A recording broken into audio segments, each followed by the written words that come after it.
दोस्तों, नागपुर के मैदान पर न्यूजीलैंड के खिलाफ मिली ऐतिहासिक जीत के बाद एक ऐसा दृश्य देखने को मिला जिसने करोड़ों भारतीयों की आंखों में आंसू ला दिए। जहां एक तरफ अभिषेक शर्मा ने अपने बल्ले से न्यूजीलैंड के गेंदबाजों का काल बनकर 84 रनों का तूफान खड़ा किया, वहीं मैच खत्म होने के बाद उन्होंने अपनी सफलता का जश्न जिस अंदाज में मनाया, उसने साबित कर दिया कि वे न केवल एक महान खिलाड़ी हैं बल्कि एक महान इंसान भी हैं। मैन ऑफ द मैच बनने के बाद अभिषेक शर्मा सीधे अपने गुरु और मेंटर युवराज सिंह के पास पहुंचे और उनके पैर छूकर जो सम्मान दिया, उसने सोशल मीडिया पर तहलका मचा दिया है। जी हाँ, बताएंगे पूरी खबर, तो इस वीडियो को अंत तक जरूर देखें। और अगर आप भी युवराज सिंह और अभिषेक शर्मा की इस गुरु शिष्य की जोड़ी के फैन हैं तो वीडियो को एक लाइक जरूर करें।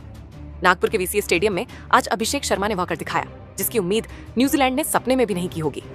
महज 35 गेंदों पर 84 रनों की पारी खेलकर उन्होंने कीवी गेंदबाजों को घुटने टेकने पर मजबूर कर दिया। जैसे ही भारत ने न्यूजीलैंड को 48 रनों से शिकस्त दी और आधिकारिक रूप से अभिषेक शर्मा को मैन ऑफ द मैच घोषित किया गया, पूरा स्टेडियम तालियों की गड़गड़ाहट से गूंज उठा। अभिषेक मंच की ओर बढ़े, अपनी सुनहरी ट्रॉफी ली, लेकिन ट्रॉफी लेने के तुरंत बाद उन्होंने जो किया वह आज की सबसे बड़ी सुर्खी बन गया है। अभिषेक ट्रॉफी लेकर सीधे बाउंड्री लाइन की ओर दौड़े, जहां उनके बचपन के आदर्श और गुरु युवराज सिंह मौजूद थे। जैसे ही प्रेजेंटेशन सेरेमनी के दौरान मैन ऑफ द मैच के रूप में अभिषेक शर्मा के नाम की घोषणा हुई और उन्हें वह सुनहरी ट्रॉफी सौंपी गई, वैसे ही पूरा नागपुर का मैदान तालियों की गड़गड़ाहट से गूंज उठा। लेकिन दोस्तों, असली रोमांच तो तब शुरू हुआ जब अभिषेक शर्मा ने उस ट्रॉफी को हाथ में लिया और मंच से नीचे उतरकर सीधे बाउंड्री लाइन की ओर दौड़ लगा दी। वहां पर भारतीय क्रिकेट के महानतम मैच विनर और अभिषेक के मार्गदर्शक युवराज सिंह मौजूद थे। अभिषेक शर्मा ने पूरी दुनिया के कैमरों और हजारों दर्शकों के सामने अपनी वह चमचमाती हुई मैन ऑफ द मैच की ट्रॉफी बड़े ही आदर के साथ जमीन पर नीचे रखी और पूरी तरह से झुककर अपने गुरु युवराज सिंह के पैर छुए। यह नजारा इतना भावुक और गौरवशाली था कि खुद युवराज सिंह की आंखों में भी आंसू आ गए और उन्होंने तुरंत अभिषेक को उठाकर अपने सीने से लगा लिया। युवराज ने काफी देर तक अभिषेक को गले लगाए रखा और फिर उनके सिर पर हाथ रखकर अपना विजय आशीर्वाद दिया,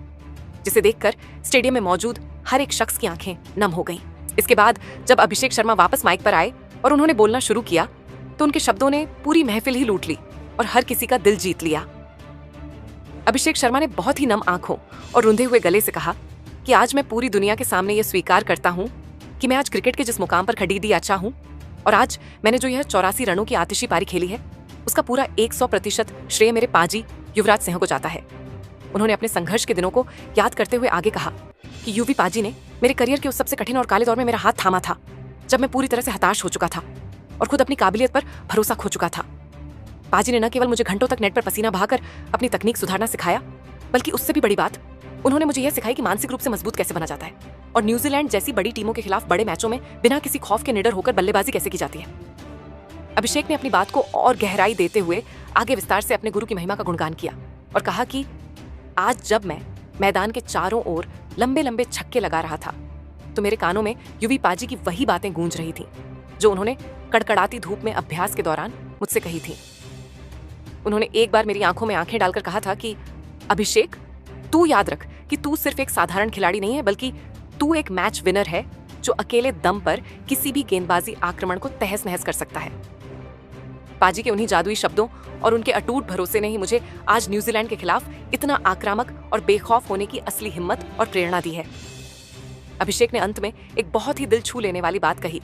कि ईमानदारी से कहूं तो मेरे लिए ये मैन ऑफ द मैच की ट्रॉफी उतनी कीमती और महत्वपूर्ण नहीं है जितना कि आज इस ऐतिहासिक जीत के बाद यूवी पाजी का मेरे सिर पर हाथ रखना और उनका मुझे गले लगाना है। ये मेरे जीवन का सबसे बड़ा पुरस्कार है। मेरा अब केवल एक ही सपना है कि मैं भविष्य में भी इसी तरह का शानदार प्रदर्शन जारी रखूं और देश के लिए मैच जीतता रहूं, ताकि पूरी दुनिया ये देख सके कि युवराज सिंह ने किस तरह की मेहनत से इस हीरे को तराशा है और मैं अपने गुरु का नाम पूरी दुनिया में रोशन कर सकूं। अभिषेक के इस परिपक्व और संस्कारों से भरे बयान ने यह साबित कर दिया कि भारतीय क्रिकेट की नई पीढ़ी अपने गुरुओं का सम्मान करना बखूबी जानती है। युवराज सिंह भी अभिषेक की इस कामयाबी और उनके इस महान संस्कार को देखकर काफी गर्व महसूस कर रहे थे। अभिषेक के इस बयान ने यह साफ कर दिया कि भारतीय क्रिकेट में आज भी गुरु शिष्य की परंपरा उतनी ही जीवित और महान है जितनी पहले हुआ करती थी। सोशल मीडिया पर लोग कह रहे हैं कि अभिषेक के रूप में भारत को दूसरा युवराज सिंह मिल गया है, जो न केवल बल्ले से छक्के लगाता है बल्कि अपने बड़ों का सम्मान करना भी जानता है। से बड़े बोर्ड्स के अधिकारियों के पसीने छूट गए हैं, क्योंकि ऐसा वित्तीय सम्मान आज तक खेल जगत में किसी ने नहीं देखा था। लेकिन जय शाह केवल घोषणा करके ही नहीं रुके, बल्कि वे मंच पर खड़े होकर काफी भावुक नजर आए और उन्होंने दिल को छू लेने वाली बातें कहीं। जय शाह ने पूरी दुनिया को संबोधित करते हुए बड़े गर्व के साथ कहा कि आज पूरी दुनिया की नजरें वडोदरा की इस धरती पर टिकी हैं और आज पूरा विश्व देख ले कि भारत अपनी नई पीढ़ी और अपने भविष्य के सितारों का सम्मान किस तरह से करता है। अभिषेक शर्मा, रिंकू सिंह और सूर्य कुमार यादव जैसे खिलाड़ी केवल मैदान पर बल्ले से रन बनाने वाले खिलाड़ी मात्र नहीं हैं, बल्कि वे भारत की राष्ट्रीय और अमूल्य धरोहर हैं जो करोड़ों युवाओं के सपनों को नई उड़ान दे रहे हैं। जय शाह की आवाज में भारतीय क्रिकेट के प्रति एक अलग ही जुनून साफ झलक रहा था। उन्होंने आगे विस्तार से इस ऐतिहासिक फैसले के पीछे की वजह बताते हुए कहा कि अभिषेक, रिंकू और सूर्या ने जिस तरह से इस नीली जर्सी का मान बढ़ाया है और न्यूजीलैंड जैसी टीम के खिलाफ जिस संघर्ष और अटूट जुनून का परिचय दिया है, उसके सामने यह एक 100 करोड़ की राशि बहुत छोटी और मामूली है। यह सम्मान राशि केवल उनके प्रदर्शन के लिए नहीं, बल्कि उनके उस त्याग, उस मेहनत और उस अजेय जज्बे के लिए है जो वे हर बार मैदान पर लेकर उतरते हैं। जय शाह के इस ओजस्वी भाषण ने यह स्पष्ट कर दिया कि बीसीसीआई अब अपने नायकों को वह मुकाम देने जा रहा है जो इतिहास में पहले कभी किसी को नहीं मिला। उनके इन शब्दों ने न केवल खिलाड़ियों का हौसला बढ़ाया, बल्कि अंतर्राष्ट्रीय क्रिकेट में भारत के दबदबे को एक नई और अपराजेय ऊंचाई पर पहुंचा दिया है। नागपुर के विदर्भ क्रिकेट एसोसिएशन स्टेडियम की उस मखमली और हरी घास पर जब जय शाह ने इस ऐतिहासिक और सनसनीखेज पुरस्कार की घोषणा की, तो उस वक्त मैदान का नजारा देखने लायक था। जैसे ही 100 करोड़ रुपए की वह भारी भरकम राशि स्टेडियम के लाउडस्पीकरों पर गूंजी,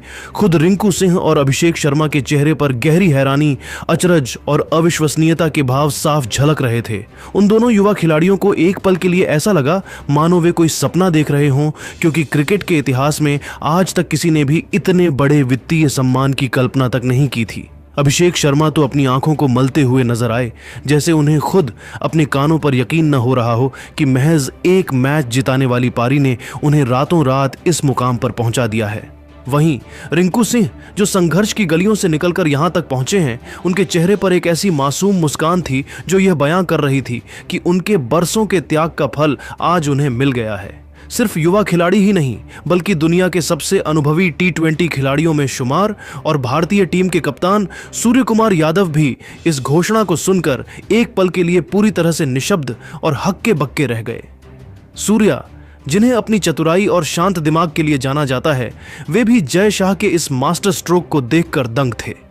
उन्होंने शायद कभी नहीं सोचा था कि बीसीसीआई अपने खिलाड़ियों पर इस कदर मेहरबान होगा कि एक ही झटके में उन्हें दुनिया के सबसे अमीर एथलीटों की सूची में खड़ा कर देगा। यह क्रिकेट के पूरे 150 साल पुराने अंतर्राष्ट्रीय इतिहास में पहली बार था जब किसी बोर्ड ने अपने युवा सितारों को एक ही झटके में इतनी विशाल और चौंकाने वाली धनराशि से नवाजकर पूरी दुनिया के क्रिकेट बोर्ड्स के होश उड़ा दिए हों। जय शाह के इस मास्टर स्ट्रोक ने आज पूरी दुनिया के सामने यह साबित कर दिया है कि भारतीय क्रिकेट अब केवल एक खेल या जुनून मात्र नहीं रहा, बल्कि यह एक ऐसा विशाल और शक्तिशाली साम्राज्य बन चुका है जहां प्रतिभा और मेहनत की कद्र करना अब पूरी दुनिया को भारत से सीखना होगा। इस फैसले ने यह स्पष्ट कर दिया कि बीसीसीआई अपने उन हीरों की रक्षा करना और उन्हें सम्मानित करना जानता है जो मैदान पर तिरंगे का मान बढ़ाते हैं। नागपुर की उस रात ने यह संदेश लॉर्ड्स और मेलबर्न तक पहुंचा दिया कि अब भारतीय क्रिकेट का दौर है और यहां प्रतिभा की कोई कीमत नहीं लगाई जा सकती, उसे केवल बेशुमार प्यार और सम्मान से ही तौला जा सकता है। जय शाह की इस घोषणा ने न केवल इन 3 खिलाड़ियों की जिंदगी बदल दी, बल्कि आने वाली पीढ़ियों के लिए एक ऐसा मानक तय कर दिया कि हर युवा अब नीली जर्सी पहनने के लिए अपनी जान लगा देगा। तो दोस्तों, जय शाह के इस 300 करोड़ वाले अविश्वसनीय फैसले पर आप क्या कहना चाहेंगे? क्या आपको लगता है कि रिंकू, अभिषेक और सूर्या इस महापुरस्कार के हकदार हैं? अपनी बेबाक राय नीचे कमेंट बॉक्स में जय हिंद लिखकर जरूर दें। अगर आप भी इस ऐतिहासिक जीत और पुरस्कार से खुश हैं तो वीडियो को लाइक और शेयर करना बिल्कुल न भूलें।